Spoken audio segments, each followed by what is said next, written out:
Já estão vendo a tela da segunda aula? Só me dê o feedback aí. Ok. Então, essa aula, na verdade, eu não tinha pensado nela, tá? Mas eu falei, poxa vida, a gente está falando de geologia costeira. Como é que eu não vou falar das técnicas de estudo, de campo, principalmente em geologia costeira? Porque as técnicas de laboratório são até as técnicas usuais para estudos geológicos, em laboratório de sedimentologia, laboratório de petrologia, de geofísica, certo? Mas existem as técnicas de aquisição de dados em campo que possuem suas particularidades. Então, achei importante falar sobre elas, tá? Vamos lá, então, ó. Quando a gente estuda geologia costeira, vamos relembrar da definição lá de costa e de litoral, né? Onde a costa ela vai desde dos limites entre a maré mais baixa. Vamos pegar a aulinha lá para a gente reler. Vou falar certinho o que eu passei para vocês.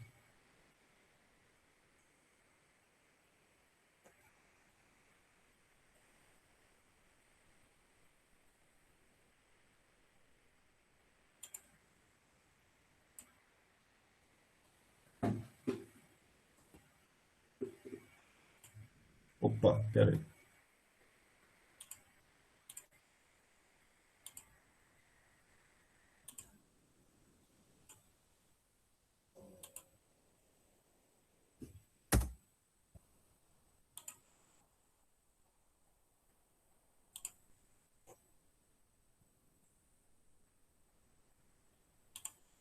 Vocês estão vendo aí o slide? Então, ó, que é a costa? Né? A faixa de largura indefinida que se estende do litoral para o interior até uma mudança significativa do relevo, onde não há influência marinha, certo? Então, a costa é uma definição bem abrangente, né? Ela pega desde o litoral até onde não há influência marinha. Pode ser numa quebra de relevo, numa falésia, numa escarpa de falésia. Quando a gente não tem mais uma vegetação, por exemplo, associada ao mar, né, vegetações típicas com influência marinha, como manguezal, quando não tem mais influência da água freática marinha. Então, acabou essa influência, deixa de ser costa. Mas veja que o limite inferior dela é o litoral. E aí a gente tem que conhecer essa definição também de litoral, né? Que é uma faixa entre a terra e um corpo de água, e aí litoral, né? Não se refere somente ao mar, também assim o lago pode ter um litoral, certo? Sujeito frequentemente à ação de ondas e marés. Então a gente sabe que a costa, onde começa a definição de costa, onde você começa a ter influência de marés e ondas. E onde termina? Onde você não tem mais influência marinha, tá? Só que o litoral, então, vai ter um limite mais estreito, que é restrito à influência de marés e ondas, ok? E aí, como a costa, ela predispõe tanto o estudo de ambientes emersos, fora da água, quanto ambientes submersos, nós temos técnicas de estudo para áreas emersas, né? Técnicas usuais de geologia em ambientes aéreos, e técnicas de estudo em ambientes subaquosos, ambientes que estão submersos. Essas técnicas de estudo em ambientes submersos, diferentemente dos ambientes emersos, elas podem ter características diretas, de estudo direto, ou seja, você pode ir lá e pegar a amostra, você pode observar com seus olhos, ou pode ser feita de forma indireta. Como é feito de forma indireta? Quando a gente fala de técnicas indiretas em geologia costeira, a gente está fazendo uso de técnicas basicamente de geologia marinha. E o que geologia marinha usa para investigação do fundo do mar? Nós usamos robôs, o ROV, que é um veículo remoto, né, um robozinho que mergulha, a prova d'água, tem câmera, tem mãozinha para pegar coisa lá no fundo, certo? É uma técnica indireta. Outra técnica indireta é a geofísica marinha, certo? E aí a geofísica marinha, ela tem uma distinção de duas frentes. Uma é a geofísica marinha profunda e a geofísica marinha rasa. Usam equipamentos, essa distinção se dá principalmente nos equipamentos, como é que eu vou dizer? no tamanho dos equipamentos, na potência dos equipamentos. Geofísica marinha rasa normalmente usa equipamentos mais baratos, de aquisição mais fácil, justamente por ser em águas rasas, ok? E dentro do que a gente chama de geofísica marinha rasa, existem técnicas de imageamento de superfície. Então, pensando na geologia, ó, quando eu faço um mapeamento geológico em superfície, eu estou olhando o que está ali na superfície do terreno, ou subsuperfície, certo? Que, de forma análoga à geologia no continente, né, eu vou usar, então, equipamentos que tenham penetração além da superfície do fundo marinho, que eu consiga visualizar por baixo, né? E aí eu vou ver geometria de camada, volume de camada, constituição de camadas geológicas, tá bom? Então, voltando lá para a nossa aula, eu não sei se voltou aí para vocês. Voltou? Aula 2?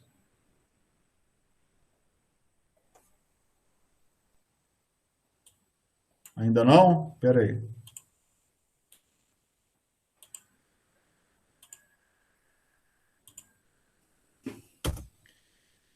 E agora?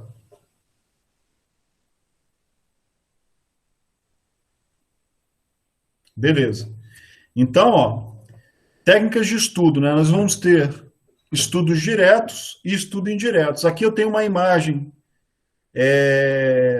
geofísica de fundo marinho, né? Isso aqui provavelmente, eu não estou lembrado da fonte dela, mas provavelmente uma imagem de site scan sonar, de sonar de varredura lateral. Vou explicar para vocês o que é, tá?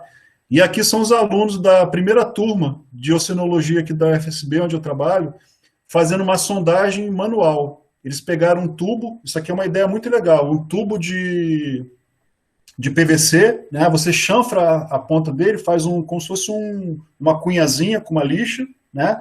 Depois você pega um pedaço de madeira e bate com o martelo e vai enterrando ele no sedimento, certo?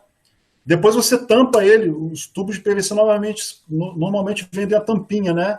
O cap. Você tampa ele para fazer um vácuo, você puxa o tubo e está lá mostrado a sua seção geológica. É uma tradagem, uma sondagem manual, certo? Então, aqui uma forma indireta de estudo, por imageamento geofísico, e aqui uma forma direta de estudo, tá? Ou seja, você está em contato direto com o seu objeto de estudo, está observando e está amostrando diretamente, não é uma forma indireta de amostragem, ok?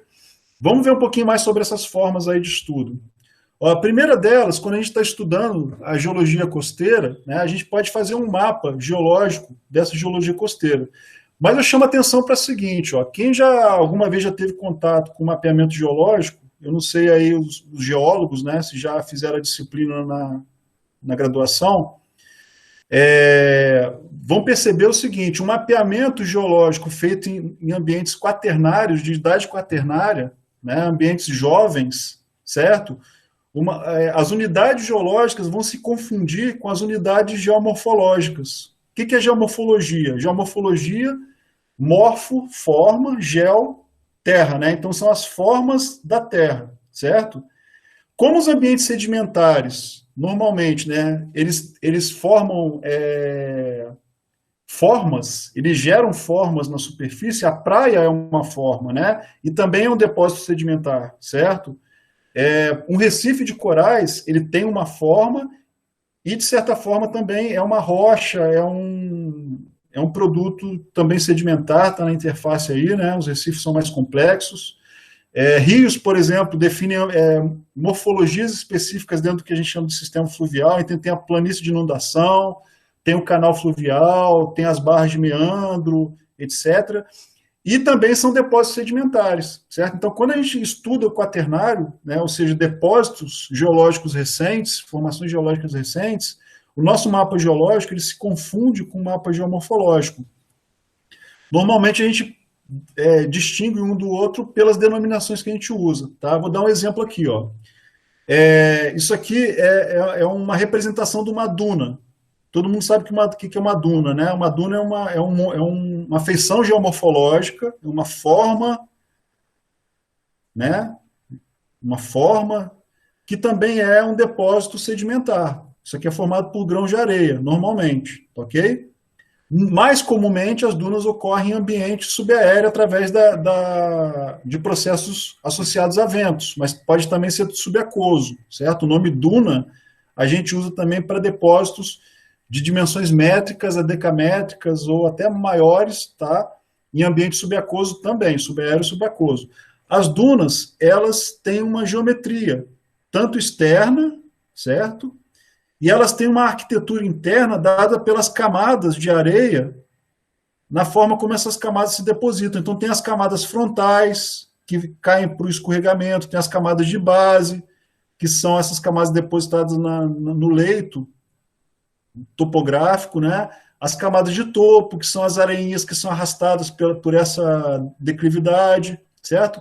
Essas camadas definem uma arquitetura interna para a duna. Então, percebam, nós temos a forma, a geoforma, a geomorfologia, e temos a arquitetura interna, que é expressa pela estrutura sedimentar, pela estratificação cruzada, nesse caso aqui da duna, certo?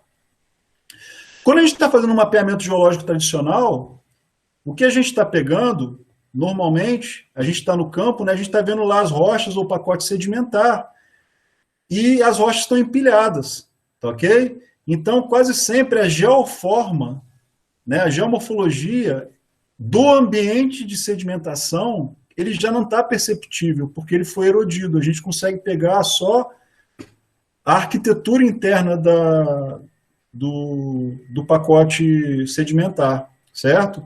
Por que eu estou falando isso? Porque no mapeamento geológico tradicional, a geoforma já foi desfeita. A gente tem um número de uma infinidade de camadas sobrepostas em que a superfície dela que mostrava a geoforma não existe mais, né? Mas no quaternário, em épocas recentes, a gente quase sempre tem a analogia lá da geoforma gerada pelo ambiente de sedimentação, tá? E também o depósito sedimentar que a gente está representando no nosso mapa geológico vai seguir essa geoforma. Então perceba aqui, ó, eu tenho uma imagem da região aqui do estuário do rio Buranhém. O Buranhém é um rio que separa aqui a cidade de Porto Seguro do distrito de Arraial da Ajuda, que está aqui, certo? É um estuário, na verdade, né? Ele chega aqui na interface dele com o mar, forma-se um estuário, tá ok? Então, reparem que várias das configurações aqui que eu vejo em imagens, e normalmente o mapeamento ele começa com a observação de imagens, tá? A gente observa as imagens, começa a definir os campos que a gente está discriminando. Então, eu tenho aqui ó, uma legenda com as unidades de mapeamento, né? E depois eu vou no campo para ver as verdades de campo, para ver aquela interpretação que eu fiz da imagem, né? O quanto dela está correto e os ajustes que eu tenho que fazer e ver também os materiais que eu tô estudando, certo? Então, quase sempre eles andam em conjunto, ó, a interpretação de imagens e a geologia de campo para realizar um mapa geológico, ok? Então, repare aqui que no meu mapa geológico, ó, eu tenho um canal fluvial estuarino, não estou falando de geologia, né? Eu só representei o canal aqui do estuário do rio Buranhém, e eu tenho os depósitos sedimentares. Vou dar um exemplo aqui, ó. Tem um verdinho que está descrito como depósito arenoso flúvio estuarino. O que isso quer dizer? Existia uma geoforma aqui, que era uma barra arenosa estuarina, tá? Então, se fosse um mapa geomorfológico, eu descreveria isso aqui como uma barra arenosa flúvio estuarina. Como é um mapa geológico, eu coloco o depósito arenoso flúvio estuarino. E eu percebi aqui o quê? Que esse depósito arenoso ele não tem características só fluviais, ele tem características também marinhas. E isso define um ambiente estuarino. Então, que características marinhas são essas? Por exemplo, encontrei lá carapaças de organismos marinhos, certo? Que estão misturados a sedimentos que estavam sendo retrabalhados em rios, certo? Então, isso dá uma característica fluvial-estuarina. Mas eu poderia dar um nome geomorfológico. O que eu estou querendo dizer com isso? Que um mapa de geologia do quaternário, de geologia de coisas bem recentes, se confunde com o mapa geomorfológico. A diferença que a gente vai dar, obviamente, em grande parte, não são só essas, tá? Em grande parte vão ser nas legendas e às vezes os domínios vão se modificar ligeiramente. Vou dar um outro exemplo. Ó. É, aqui não estão marcadas, mas vocês devem estar vendo aqui onde eu estou passando o cursor, tem várias linhas aqui alongadas paralelas à praia, ok? Isso aqui são beach rocks, são literalmente são praias cimentadas, são rochas já formando recifes, tá bom? Eles não estão aqui marcados, mas eu deveria ter incluído nesse mapa. Foi um vacilo meu. Percebo que eles são paralelos às praias, né? E da mesma forma, as praias, elas têm uma característica alongada. Por que os beach rocks são alongados? Beach rocks são rochas de praia, né? Arenitos praiais. As praias têm essas características também, elas são alongadas. Por que elas são alongadas? Porque são acumulações de areias que bordejam um corpo de água, né? O mar ou o lago, certo? E vão responder às correntes e ondas, certo? Daí elas se concentrarem nessas linhas aqui que bordejam esse corpo, ok? Como é que então eu estou falando ó, da forma, da geoforma, a praia. A praia é uma definição geomorfológica barra geológica, certo? Cordões alongados que bordejam corpos de água, certo? Vai ter lá também uma conformação que eu vou falar hoje na aula de hoje, que são as bermas, né? Mas então, ó, se eu fosse descrever as praias num mapa geomorfológico, eu daria um foco diferente, né? Como é que eu descrevo aqui no mapa geológico? Depósitos arenosos, aí eu descreveria lá a granulometria do meu material, de granulometria média grossa, por exemplo, moderadamente selecionados, com carapaças de bivalves, parará, parará, parará. Fiz um mapa geológico, entendeu? Então, beleza, queria chamar atenção só para isso. Então, uma das primeiras abordagens que a gente pode dar então, para a geologia costeira, de técnica de trabalho, né, é o mapeamento. Todo trabalho geológico, ele começa por um mapa. Tá? Isso é regra, galera, isso é lei. Não existe trabalho geológico que não tem um mapa. Então, se eu estou estudando desde a geologia do Arqueano, se eu estou estudando Arqueano com rochas lá mais antigas de 2 bilhões e 500 milhões de anos, até sedimentos inconsolidados recentes, eu tenho que colocar um mapa, ok? E esse mapa, então, como eu falei, ele vai ter características muito semelhantes ao mapa geomorfológico, com o cuidado de que eu tenho que discriminar as minhas unidades geológicas lá do ponto de vista de faces, né? Conceito de faces. Então, em faces eu tenho composição, eu coloco a composição do material, a textura do material, se tem fóssil, se não tem fóssil, mas definição de faces é um assunto para um outro momento, não é agora, ok? E outra coisa que eu tenho que prestar atenção é na minha escala de mapeamento, tá? Determinadas feições que aparecem numa determinada escala não vão aparecer em outras. Então, eu estava dando o exemplo da praia, eu coloco aqui uma tripazinha representando a minha praia nessa escala, tá? E coisas de maior detalhe que eventualmente poderiam estar aqui, nessa escala de mapeamento, elas são tão pequenas que não faz sentido eu colocar. Elas vão desaparecer.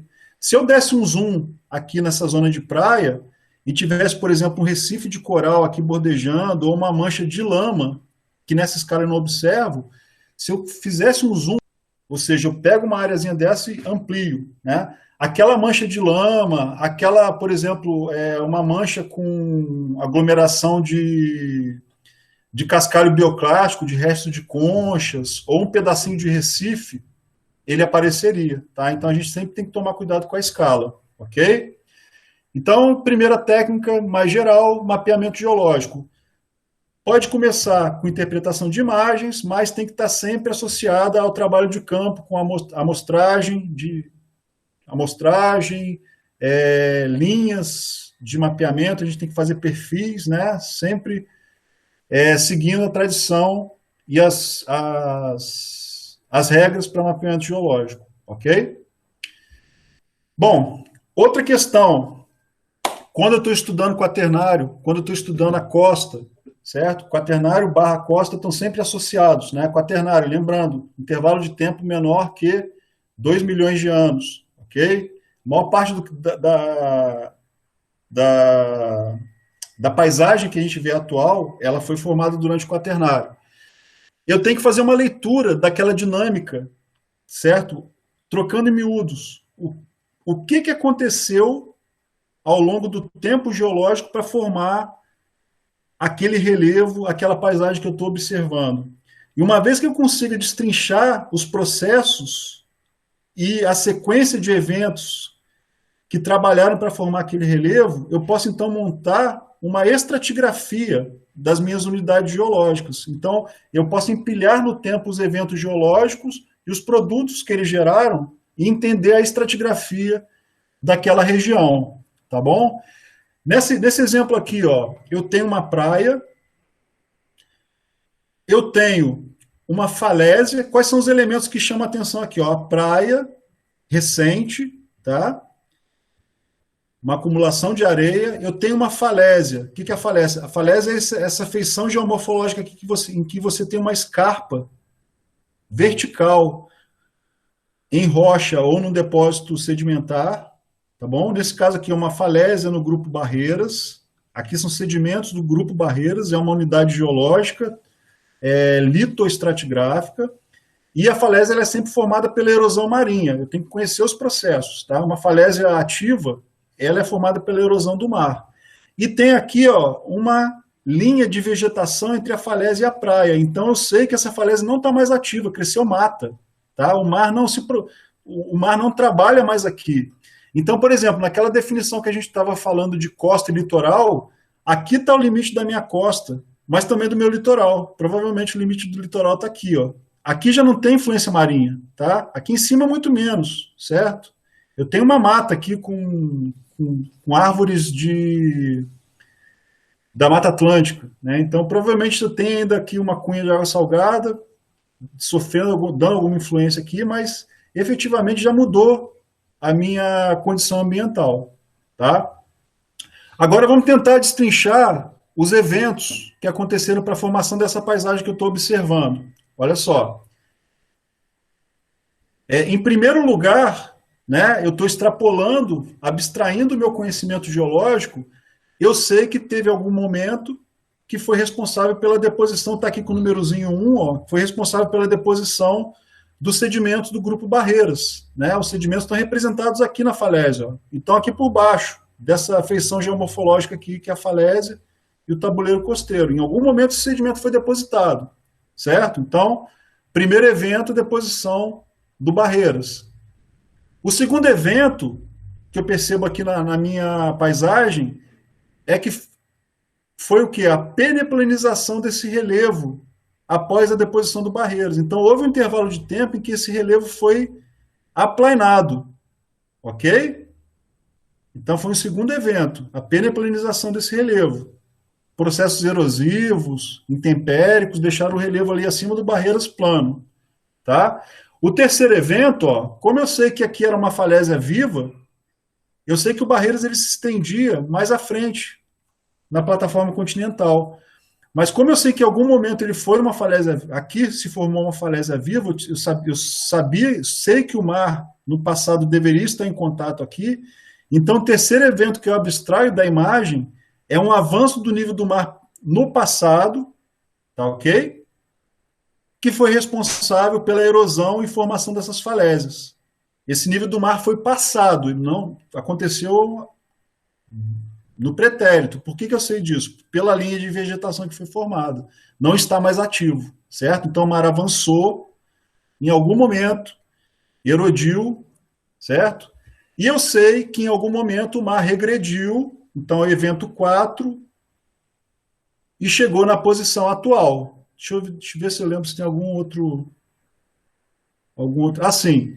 Eu sei que o mar regrediu, tá? Formou esse depósito, formou um depósito sedimentar, tá? E agora, na atualidade, ele está retrabalhando esse depósito sedimentar. Então, aqui, ó, quinto evento. É o retrabalhamento desse depósito sedimentar pelas ondas e pelas correntes. Então, eu tracei aqui uma sequência de eventos e, com ela, eu consigo estabelecer uma estratigrafia. Se eu tivesse que montar aqui uma sequência estratigráfica, eu diria assim, ó, sequência 1 é o Barreiras, né? É a mais antiga. Sequência 2, se eu conseguisse visualizar sedimentos que estivessem por cima do Barreiras, eu iria dizer que é uma sequência sedimentar formada durante um processo de permaplanização do Barreiras, mas não é o caso aqui. Sequência 3 são sedimentos que foram depositados para formar essa praia, tá?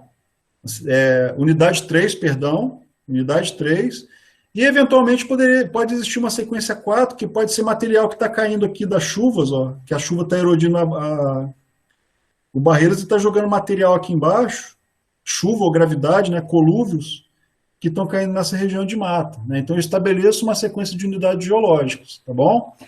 Então assim... Professor, uma dúvida. Oi, pode falar. O Barreiras, ele se transforma numa área-fonte?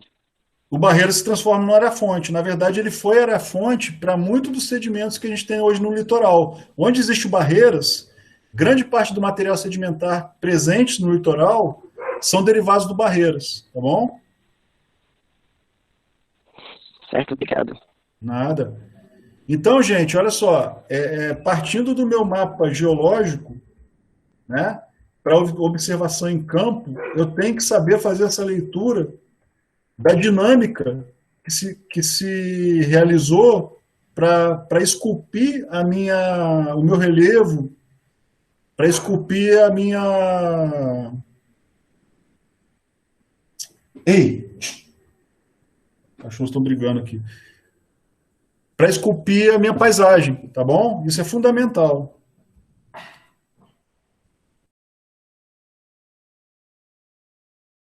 Falando ainda de dinâmica costeira, as imagens elas são uma ótima fonte para a gente estudar as variações das linhas de costa, né? Ou seja, linhas de costa pretéritas até atingir as linhas atuais, certo? Essas variações elas têm relação com as variações dos níveis dos oceanos, né? E aí a gente tem uma infinidade de imagens disponíveis na internet, desde o Landsat, que é um sensor já antigo, né?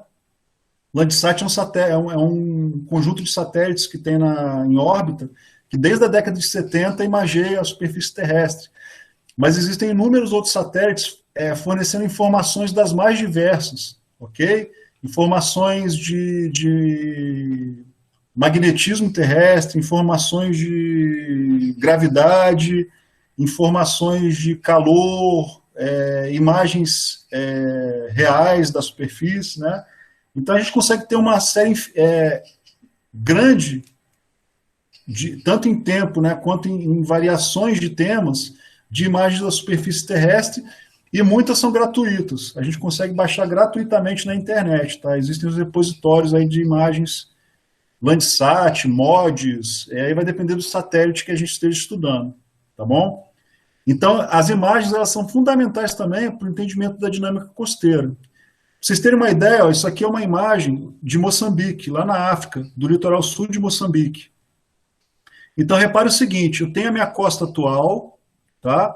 E tem uma série de lagunas aqui por trás da costa, corpos d'água, que são protegidos pela costa e ao lado da praia tem campos de dunas. Obviamente não dá para ver aqui nessa foto, né, nessa imagem. Estou dizendo isso porque eu conheço a região, trabalhei lá.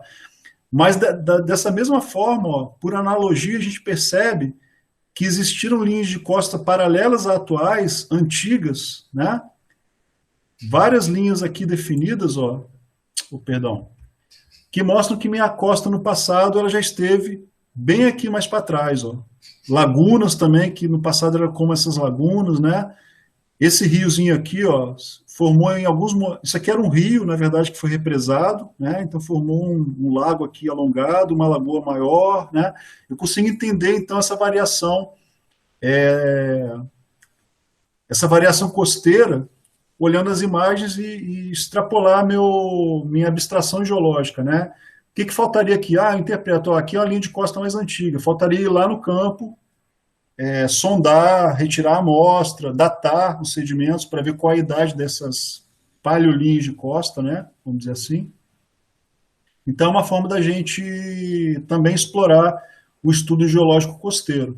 E essa exploração, do ponto de vista de conhecimento, ela pode ser usada para fins econômicos também, né? Então a gente pode estudar isso para retirar bens minerais. Vou dar um exemplo para vocês de bens minerais que são encontrados na costa, em sedimentos costeiros. Tá? Minerais pesados. O que são minerais pesados? Existe um grupo de minerais que tem densidade muito alta, densidade maior que dos minerais comuns, como quartzo e feldspato, né? Que tem densidade normal aí. Em geral, todos os minerais que têm densidade acima de densidade relativa, acima de 2,8, entram nesse grupo de minerais pesados, tá? Então, normalmente, assim, óxidos, hidróxidos, hematita, magnetita, o ouro, a platina, diamante, todos esses minerais densos, de alta densidade, são chamados de minerais pesados, tá? Então, aqui eu citei alguns que para vocês perceberem, né, que alguns deles, o nome já chamou atenção, né? Ouro, diamante, certo? Muitos são encontrados em zonas costeiras. Pra vocês terem uma ideia, as maiores jazidas de diamante do mundo, hoje exploradas, estão na costa da Namíbia. O Rio Orange, que é um rio que vem lá do Botsuana, ele passa por kimberlitos, que são rochas primárias de diamantes, né, há milhares de anos, e carregam esses diamantes para o litoral. Então, existem zonas imensas na Namíbia em que você não pode nem entrar na praia. Só quem pode entrar na praia são as companhias que conseguiram a concessão daquelas áreas. Você encontra diamante na areia da praia. Né? Então, é um tipo de bem mineral. No caso dos minerais pesados, a gente retira deles a ilmenita, que é uma fonte de titânio, é um óxido de ferro e titânio. Tá? Então, a ilmenita e a ilmenita titânio, né, a gente emprega ele para várias coisas, pigmento branco de tintas, ligas metálicas nobres, ligas metálicas para, como é que se diz? Cirurgias ósseas, né, implantes ósseos, ou para a indústria aeroespacial, certo? E além do titânio, outro mineralzinho da ilmenita que fornece o titânio, né, a gente tem o zircão, que é um abrasivo industrial, tá? Que também está nas areias pesadas. Então, esse estudo de dinâmica costeira ele vai servir também com uma finalidade econômica. Nesse caso aqui, a gente estudava por imagens, além das imagens de satélite, a gente usava imagens geofísicas. Essas aqui são imagens geofísicas que mostram campo radiométrico total. Então, alguns sensores instalados em aviões ou em satélites conseguem medir radioatividade.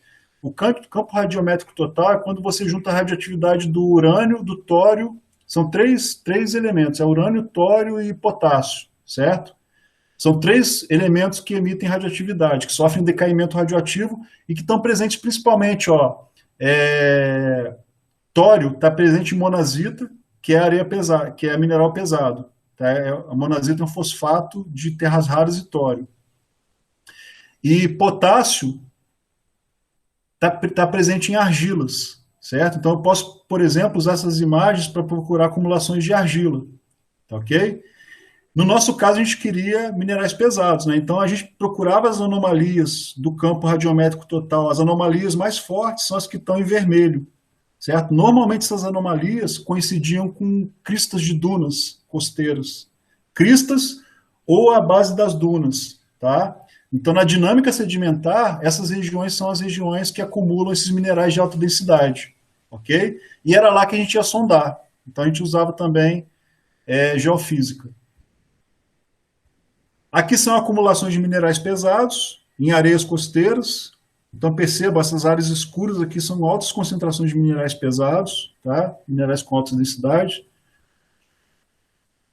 E, a partir desses estudos, a gente, então, realizava sondagem, perfuração para ver os teores, o quanto que a gente tinha por tonelada desses minerais nessas areias. Um outro exemplo do estudo de dinâmica costeira,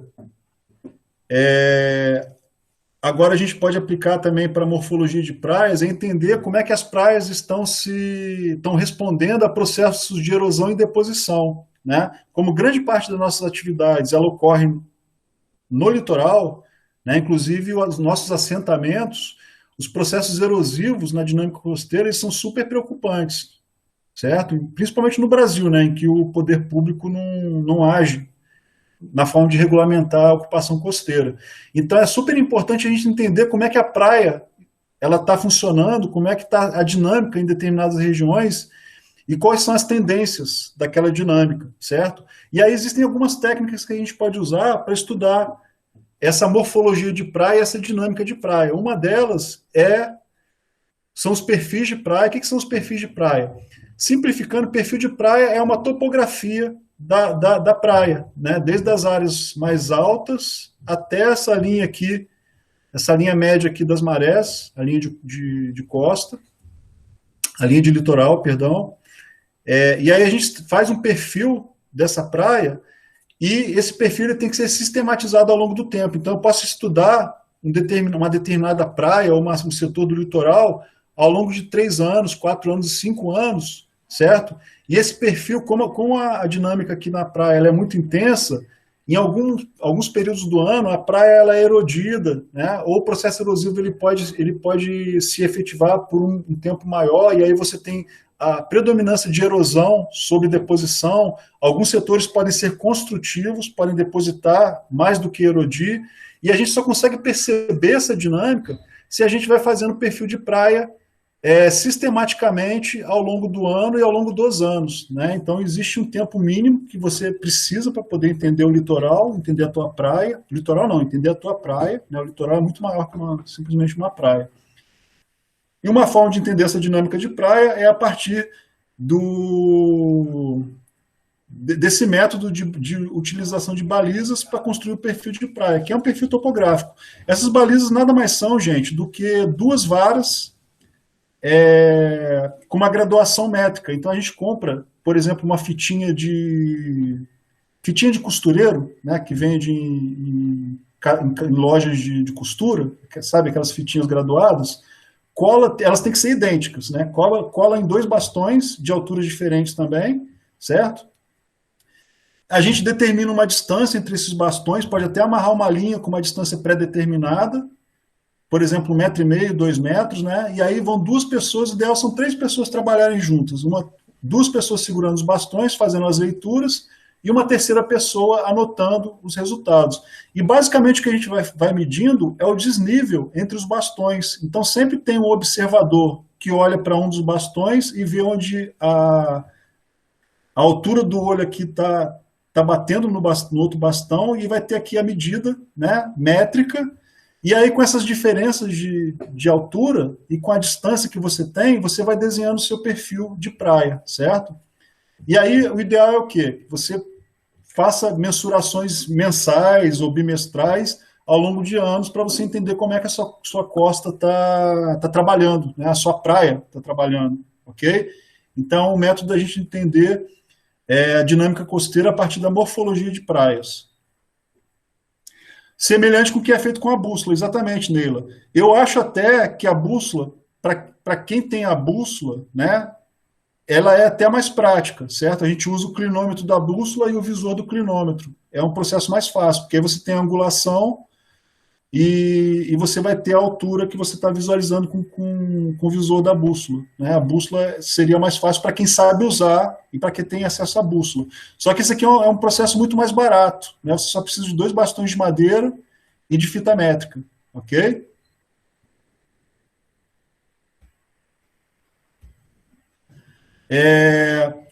A gente pode fazer sondagem, estratigrafia, como eu falei, né, usando o caninho lá. Aqui é a primeira turma de heróis aqui do nosso curso de oceanologia, turma de 3 alunos. E o Matheus, vocês vão ver que ele está presente aí em todos, né? Porque o Matheus foi o que puxou mais para oceanografia geológica aqui no curso. Então, várias das fotos que tem de geologia aí está o Matheus presente. Sim, Neila, é mais acessível, muito mais fácil, né? De você. Só que também é ligeiramente mais impreciso, tá ok? Ela é mais interessante porque é mais acessível, mais fácil, mas ela tem uma imprecisão maior também porque você está confiando na tua visão com o olho, né? Quando você olha de um bastão para o outro, você tem que olhar como se você estivesse mirando o horizonte, para a sua visão ser horizontal, entendeu? Já com a bússola, não. Com a bússola, você força a tua visão a olhar lá no buraquinho onde está indicando a linha fiducial da bússola lá da mira dela, certo? Então, na sondagem, a gente vai fazer já não é uma observação de superfície, né? Aqui na superfície a gente vê que a gente está Está num banco de areias finas, certo? Está conseguindo ver o sedimento aqui com alguma lama misturada, lama orgânica, que é uma areia levemente escura. E eu quero ver o que tem abaixo dessa areia, só que de uma forma direta. Então eu faço sondagem, uma testemunhagem, né? Uma sondagem manual, que a gente pode entender também como uma testemunhagem, ok? Outra forma de fazer sondagem, né, de forma mais simples, assim, mas um pouquinho mais elaborada que a manual, é usando um equipamento que chama VibraCore, tá? É um sondador por vibração. Aqui, ó, é uma cabeça de ferro, e dentro dessa cabeça de ferro tem um cilindro que fica girando e vibrando, tá? Essa vibração é dada pelo motor que rotaciona uma haste metálica flexível que vem nessa cabeça. Então a vibração faz com que essa haste metálica ela vibre também e vá sendo enterrada no sedimento, certo?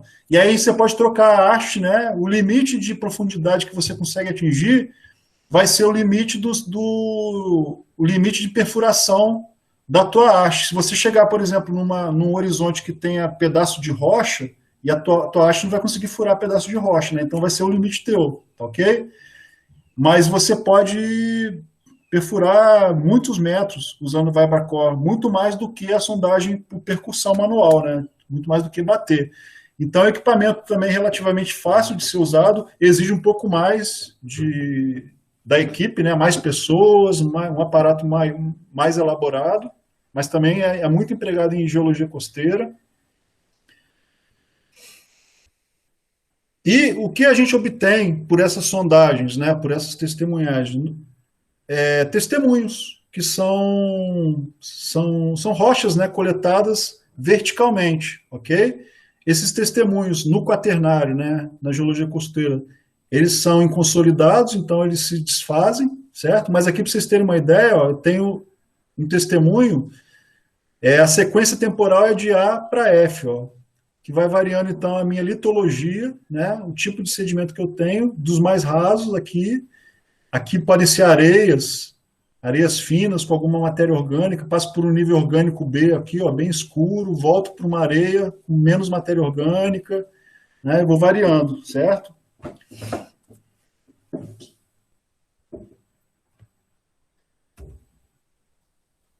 Bom, e aí agora a gente entra no mapeamento de fundo e subfundo, né? Então, assim, mesmo que a gente, uma coisa que a gente tem que ter em mente é o seguinte, ó,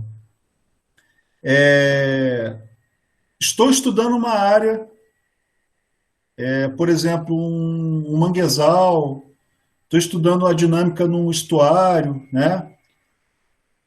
Mas isso não quer dizer que eu tenho que me limitar aos estudos só de áreas emersas, né? A gente tem que lembrar que o conceito de costa ele é muito maior, ele se estende também para as áreas submersas, certo? Então tem que lançar a mão também desses métodos de estudo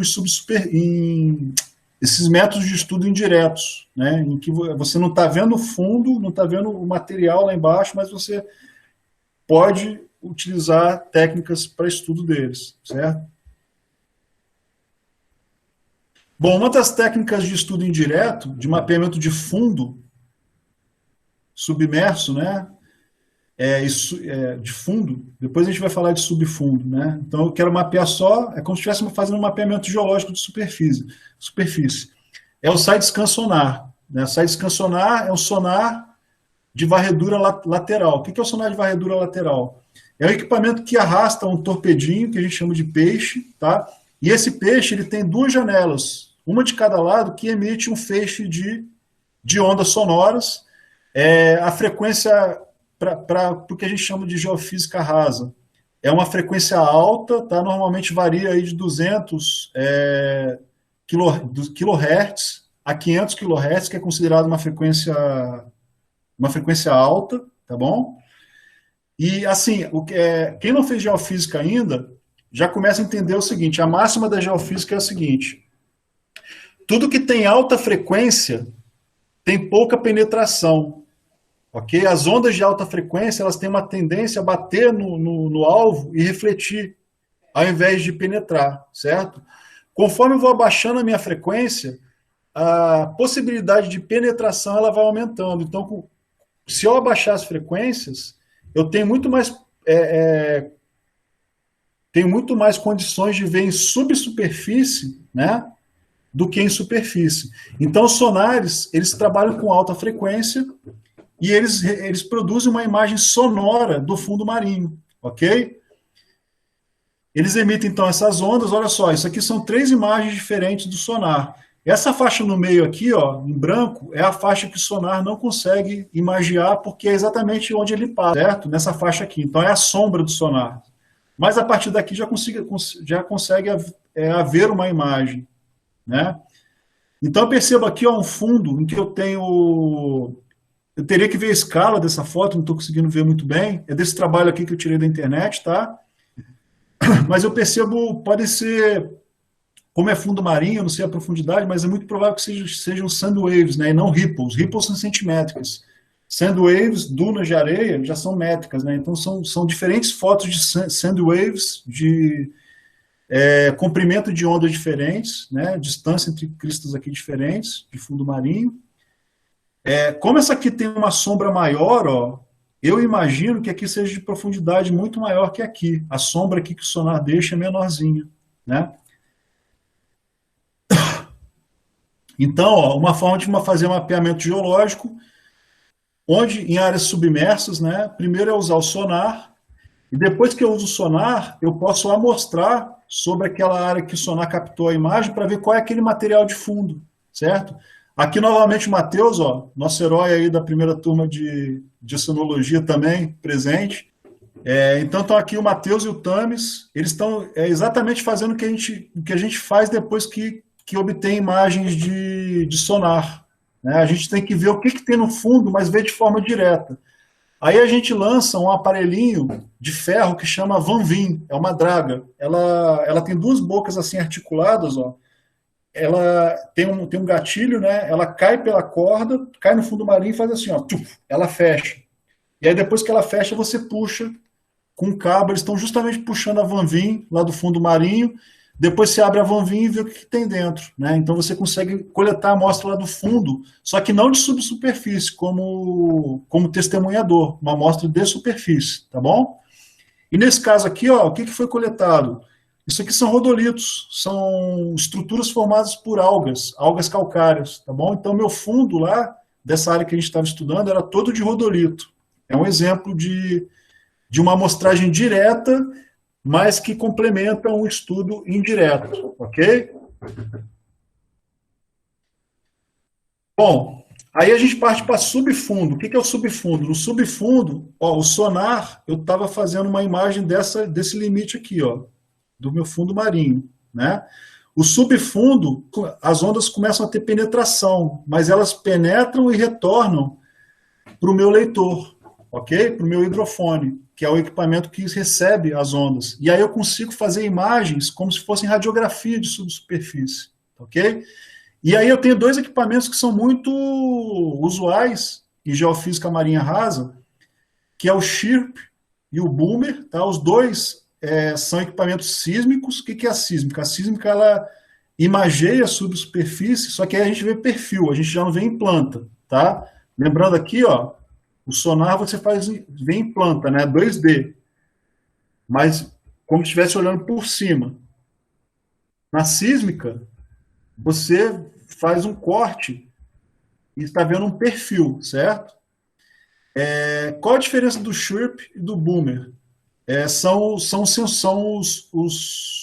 emissores de ondas, são os transdutores, a gente chama de transdutor, são os equipamentozinhos que emitem as ondas sonoras, tá? O SHIRP, ele trabalha com mais alta frequência que o Boomer, na verdade eles se complementam. Então, falando em kilohertz, lá no sonar de varredura lateral, a frequência minha lá, dependendo do equipamento, varia de 200, às vezes até menos, 100 kHz, mais penetração que o SHIRP, ok? Por ser de frequência mais baixa.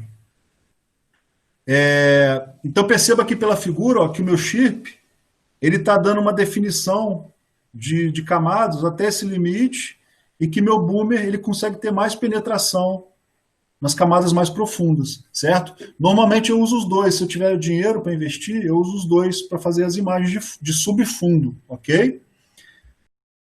boomer eu tenho os refletores, né, que são as camadas geológicas, muito mais bem marcadas, certo?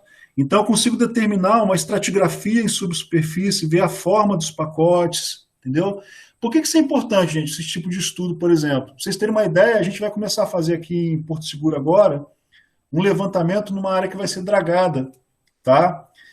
E aí a gente precisa ver, por exemplo, até a profundidade, qual a profundidade que vai ser dragada, perdão, até a profundidade que vai ser dragada, pedido lá pela Marinha, por exemplo, 3 metros, 5 metros, 10 metros de profundidade, a gente precisa saber o que tem lá embaixo, né? Então não basta saber só o que tem na superfície, tem que saber o que tem lá embaixo. Então, assim, e para perfurar é difícil, né? É difícil porque é caro. A gente não tem lá por exemplo, o Vibracore, o testemunhador, também teria que ter um barco para colocar o Vibracore, então a gente faz a geofísica. Com a geofísica a gente consegue ter a geometria dos pacotes que estão lá em subsuperfície, né? A forma deles, pode determinar também o volume deles, se você faz vários perfis, a gente determina o volume, e a gente faz uma técnica aqui que é complementar a essas, que a gente consegue ver a composição dos materiais, com outra técnica geofísica, que é a eletroresistividade, tá? Eletroresistividade marinha. A gente emprega ela em mar. Esse equipamento que a gente tem aqui, ele é puxado por um barquinho, né, um botezinho.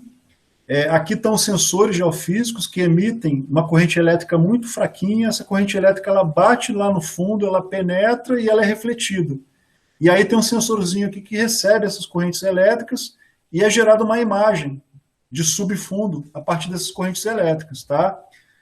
Só para vocês terem uma ideia, ó, essa é uma área que a gente trabalhou com a eletroresistividade, essas são linhas que a gente fez de eletroresistividade, lá na região de Canavieiras, um pouco mais ao norte aqui de Porto Seguro, tá?